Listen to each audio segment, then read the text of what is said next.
Hi, welcome back to my channel. Here's another book review for you, and this is for Her Child's Cry by S.A. Dunphy. Now, this is the third book in the Boyle and Keneally series. They're Irish inspectors or officers, as the book is set in Ireland. Now, there's something about this series that's different than most of the books that I read. There's a supernatural edge to the cases in this series. And supernatural and paranormal and things of that nature, even fantasy, is on the lowest ebb of what I read, maybe 3 or 5%.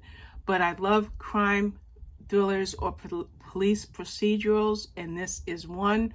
And I started on the ground floor of this series, and I'm eager to continue. I'm just going to continue each book.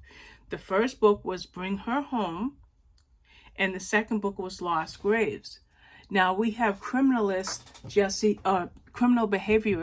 Jessie Boyle, and also her partner Seamus, I think it's Seamus, Seamus, but I think it's Seamus Keneally, and they are on the case. Well, why are they on the case, or what case are they on right now? Well, you have little Rosie Blake, and her name is Arizona Rose Blake, but they call her Rosie. She's a 9-year-old, delicate little girl suffering from a rare form of cancer. She's in the hospital, about to undergo, or in the process of undergoing chemo and other treatment for her rare form of cancer. And she gets set up with her latest IV, and that's set to be an all-day infusion.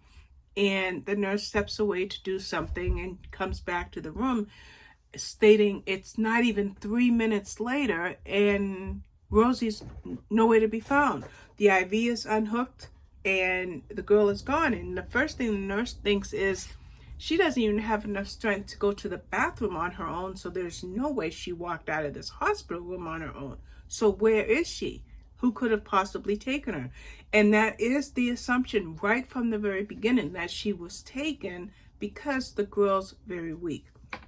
Now, when Jessie and Seamus get the case, the very first people they have to interview beyond the hospital staff is the parents, because in any child abduction, which it starts to look like a child abduction case to them, in any child abduction case, the parents in the family is always the first suspect or the most likely suspect, and they start interviewing the parents.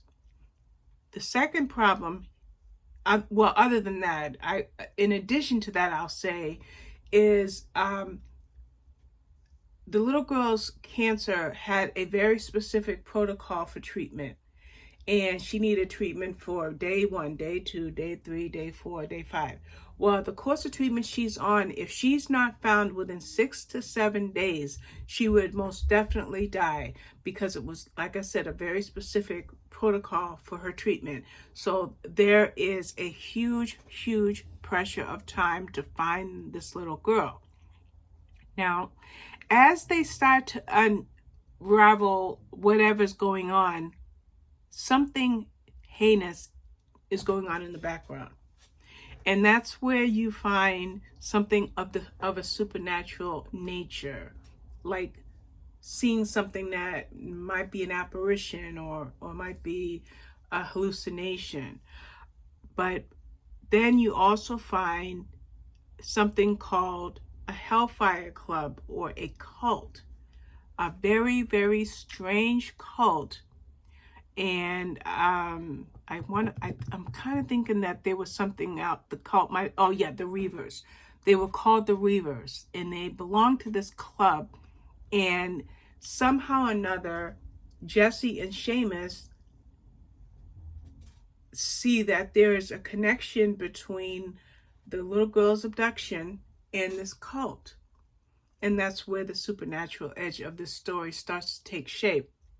But there's more.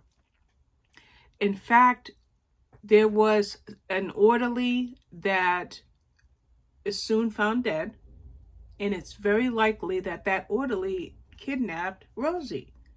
Well, if he kidnapped Rosie and he's dead, that means that he may have had or must have had an accomplice.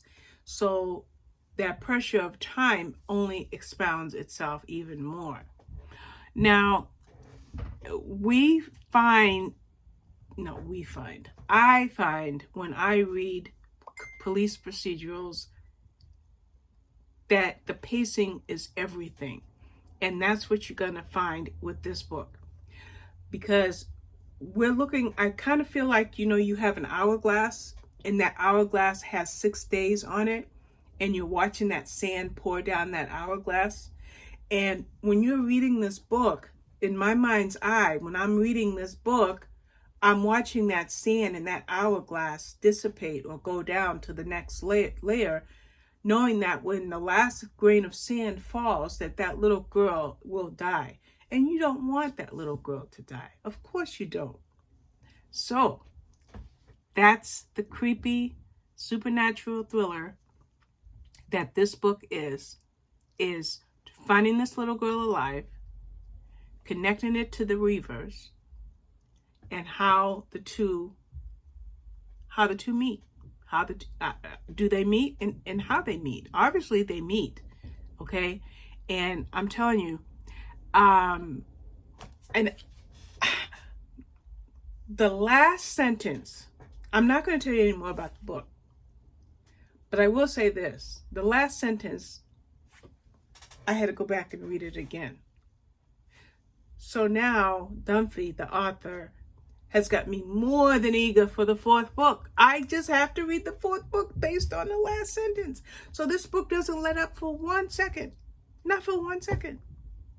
It goes all the way to the very end and leaves you wanting for more. Great job, great book.